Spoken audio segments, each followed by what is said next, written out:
Stability सीधा सीधा निर्भर करती है आकार, भार, गुरुत्व केंद्र, खेल के प्रकार। स्टेबिलिटी अगर कहे तो एक व्यक्ति की अनचाही परिस्थिति में शरीर को संतुलन बनाए रखने की एक क्षमता है, कैपेसिटी है, वो स्टेबिलिटी कहता है, जिसका हिंदी में अस्थायित्व होता है। एक जब बस में 3 सीटें होती है, अगर एक आदमी उन सीटों पे 4 लोग बैठ जाते हैं तो एक चौथा व्यक्ति जो किनारे बैठा होता है वो अपने को असंतुलित महसूस करता है। फिर भी क्योंकि वो उसके लिए एक अनचाही परिस्थिति होती है, फिर भी उसमें वो अपने शरीर का संतुलन बनाए रखता है, वो उसकी स्टेबिलिटी होती है। जैसे रस्सी पर चलना, पहाड़ों पर चढ़ना आदि। ये 4 प्रकार के मुख्य रूप से फैक्टर से प्रभावित होती है स्टेबिलिटी। इसमें पहला होता है सेंट्रल ऑफ ग्रेविटी का आधार। सेंट्रल ऑफ ग्रेविटी के आधार से तात्पर्य है कि ये चित्र में जो एक व्यक्ति है, खिलाड़ी, वो स्विस बॉल के साथ एक्सरसाइज कर रहा है, जिससे उसका जो गुरुत्व केंद्र है वो ठीक बॉल के ऊपर बन रहा है।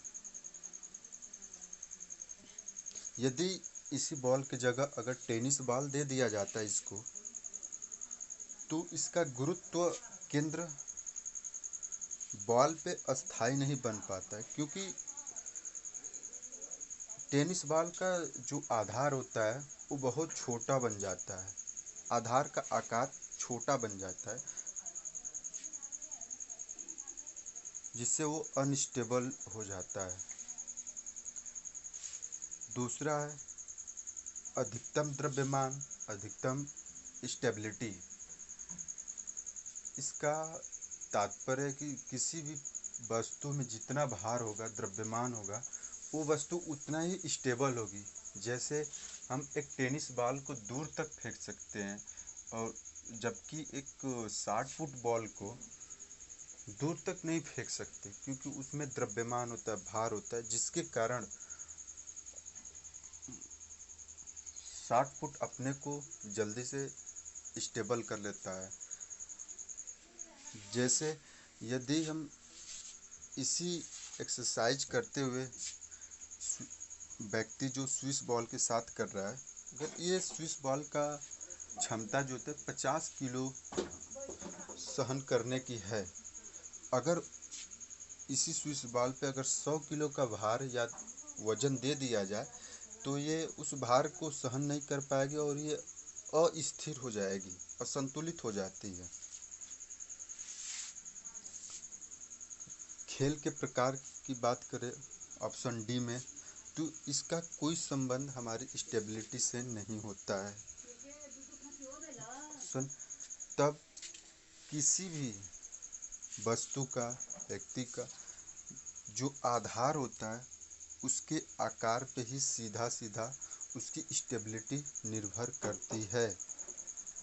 उदाहरण के लिए अगर देखा जाए तो एक व्यक्ति को एक समतल पे खड़ा कर दिया जाए तो वो एक अपने को एक स्थिर महसूस करता है, उसके अंदर संतुलित रहता है। लेकिन उसी व्यक्ति को एक पतले आकार की वस्तु पे या जैसे पतली लकड़ी हो उस पे खड़ा कर दिया जाए तो वो उस पे संतुलित नहीं हो पाता, जबकि उसको संतुलित होने के लिए अपने हाथों को ऊपर नीचे करना पड़ता है। ठीक,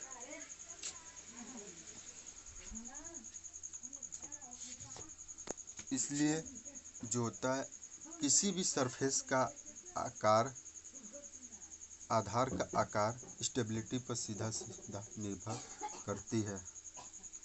दूसरा क्वेश्चन है, जब त्वरण को दूरी व समय के सापेक्ष माना जाता है तो शक्ति के सापेक्ष क्या है?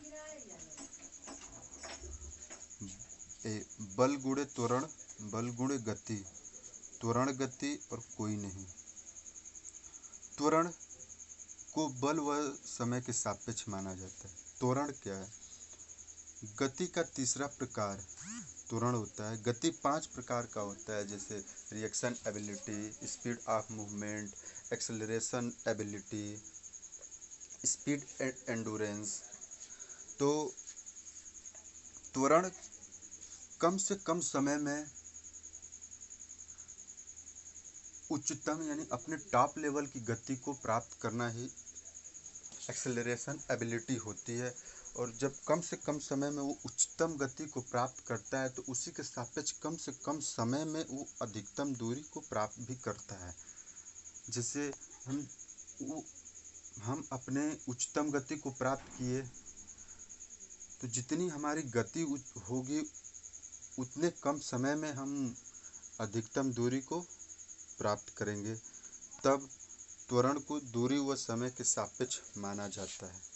ठीक उसी प्रकार शक्ति के सापेक्ष, शक्ति एक प्रकार से बल की तरह ही होता है। जैसे अगर हम कोई व्हीकल्स बाइक की बात करें या कोई मोटर की बात करें तो उसकी जो शक्ति होती, पावर, उसको जैसे हमारी बाइक की इंजन की शक्ति जो होती है उसको सीसी में मापा जाता है। ठीक, बल क्या है? बल एक व्यक्ति द्वारा एक समय में अपने शरीर के सभी मांसपेशियों द्वारा किया गया एक प्रयास है। यानी कि एक व्यक्ति है एक समय में अपने समस्त मांसपेशियों का प्रयोग जब किसी एक प्रयास के लिए, एक कार्य के लिए करता है तो वो उसका बल होता है। ठीक। और गति क्या है? गति कम से कम समय में मैक्सिमम यानी अधिकतम दूरी को प्राप्त करना हमारा गति है। त्वरण हम जानते हैं कम से कम समय में अपने उच्चतम चाल को प्राप्त करना त्वरण होता है। तो जब हम कोई भी, जैसे जब हम अपना कोई काम स्टार्ट करते हैं या कोई रनिंग स्टार्ट करते हैं, तब जब हम बल लगाते हैं तो उसके बाद शरीर को एक्सेलरेट करते हैं यानी त्वरित करते हैं। क्योंकि जब हमें गति प्राप्त करना होता है तब शरीर को एक्सेलरेट करना पड़ता है, त्वरित करना पड़ता है बल के साथ। तब शक्ति को बल और त्वरण के सापेक्ष माना जाता है। क्वेश्चन 3 है, शारीरिक शिक्षा किसने शुरू की? शारीरिक शिक्षा जो option B Frederick Ludwig John ने की थी, जो एक 19वीं सदी के जर्मन व्यक्ति थे जिनको जर्मन जिम्नास्ट का पिता कहा जाता है। पिता कहे तो नए चीज़ों को समावेश करना।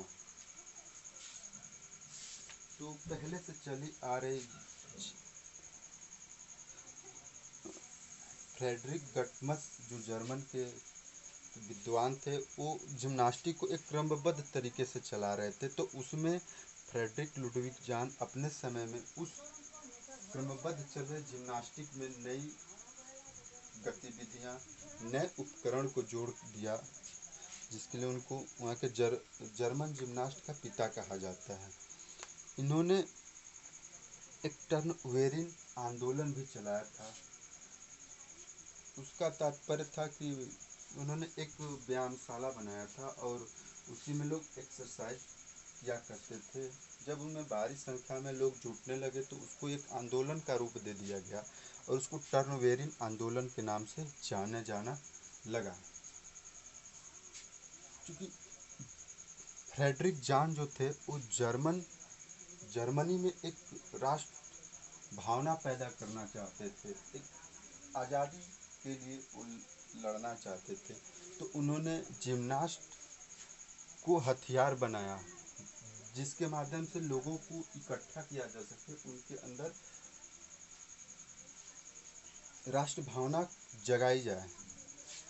उनका मुख्य लक्ष्य था जर्मन को आज़ाद करना, न कि जिम्नास्टिक को बढ़ावा देना, लेकिन इनको बढ़ावा इसलिए देते थे ताकि इसके माध्यम से हम देश को एकजुट कर सकते थे। इसलिए शारीरिक शिक्षा फ्रेडरिक लुडविग जान से शुरू होती है। प्रश्न 4 पे आते हैं। स्नाइपर्स का साई में विलय कब हुआ? स्नाइपर्स क्या है? स्नाइपर्स का फुल फॉर्म है society for national institute of physical education and sports. इसकी स्थापना 1965 में की गई थी और इसका एक उद्देश्य था देश में दो प्रसिद्ध संस्था NSNIS पटियाला और LNCPE ग्वालियर, जो दो इंस्टीट्यूट थे, इनकी जो मैनेजमेंट व्यवस्था थी, इनकी प्रशासनिक व्यवस्था, इनकी रख रखाव करने के लिए ये एक ऑटोनोमस स्वायत्त संस्था थी, जिसकी धन की व्यवस्था केंद्र सरकार द्वारा किया जाता था और वो स्नाइपर्स अपने माध्यम से काम करती थी। और इसका विलय साई में 1987 1 मई 1987 को स्नाइपर्स का विलय साई में हो गया। क्वेश्चन 5, किसने जर्मनी में टर्न वेरिन आंदोलन की शुरुआत की? जान बर्नार्ड बेट्सो, लुडविग जान, फ्रेडरिक गट्समट, वाटसन। जान बर्नार्ड बेट्सो को जर्मनी के आधुनिक शारीरिक शिक्षा का पितामह कहा जाता है।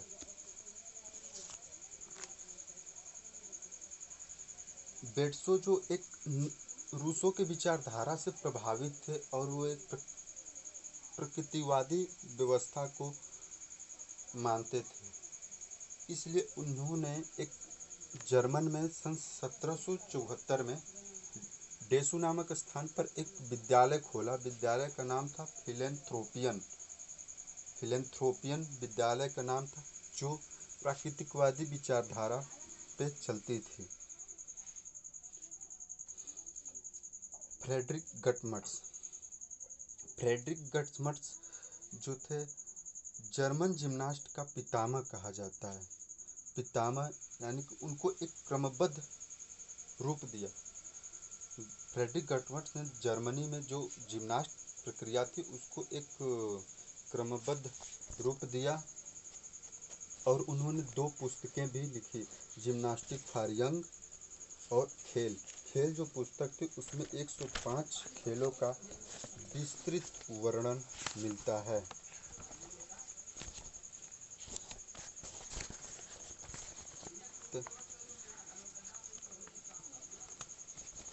लुडविग जान जो थे आधुनिक विश्व के जिम्नास्ट के पिता इनको कहा जाता है।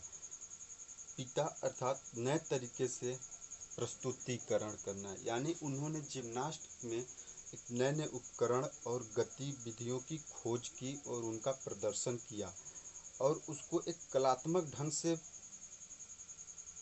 प्रस्तुत किया। यहाँ पे 2 शब्द मिलता है, एक है पितामह और एक है पिता। दोनों शब्द में थोड़ा अंतर मिलता है। जैसे पितामह का अर्थ होता है किसी चीज़ को एक व्यवस्थित ढंग से करके चलना, और पिता से तात्पर्य होता है उस व्यवस्थित ढंग में नए चीज़ों को लागू करना और उसको आगे बढ़ाना होता है। लुडविग जान ने 2 पुस्तकें लिखी थी। एक लिखी थी जिम्नास्टिक पे जिसका नाम था जर्मन जिम्नास्ट। और एक पुस्तक लिखी थी, टर्नर गाइड नामक पुस्तक लिखी थी, जो टनवेरिन आंदोलन से संबंधित था। उनका उद्देश्य जर्मनी को आज़ाद कराना था, जिसके लिए वो जिम्नास्टिक को हथियार का साधन बनाकर प्रयोग करते थे। इसलिए इन्होंने जर्मनी में जिम्नास्टिक को बढ़ावा देते थे, जिसके कारण लोगों के अंदर सामाजिक भावना उत्पन्न हो। और उन्होंने उसके लिए एक फोरयप का प्रतिपादन किया। फोरयप क्या होता है? फिक्सन अर्थात हमें एक ताज़ा शुद्ध वातावरण मिले।